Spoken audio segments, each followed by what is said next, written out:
of the biggest changes to come out of the March release is the implementation of Merge Chart on Responsive Dashboard. This chart allows you to combine up to 3 charts into one chart.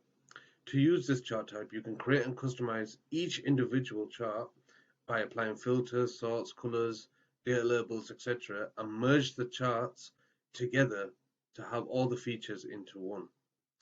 Now, if you were to head over to the release notes and look under panel 7930, you will see a list of chart types that support the merge chart. You will also find features that are supported but need to be defined by the merge chart child.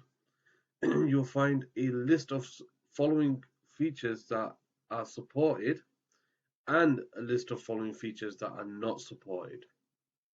Now, how do you create a merge chart? In this example, you can see I have test 1, which is a bar chart, and I have test 2, which is a spline chart. These are each individual charts. Now, if I was to go and create a new chart, I'll call this merged, and head over into the chart panel, you'll see a new chart type called merged. And if you were to click on this and head back over into data, you'll get this message that says add charts to merge data and charts. If you head over and click the plus button, you'll see a list of charts that are available to merge.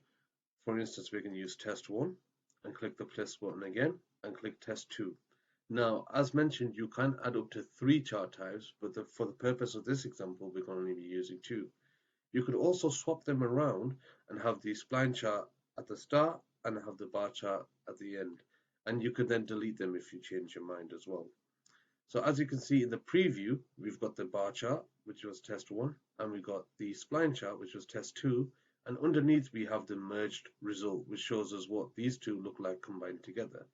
Now, if you were to save this, you can see what the merge chart looks like.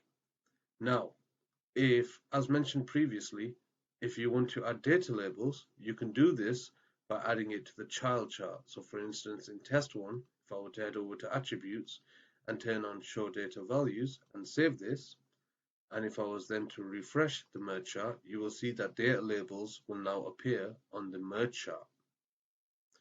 If you have any further questions, our support team are here to help.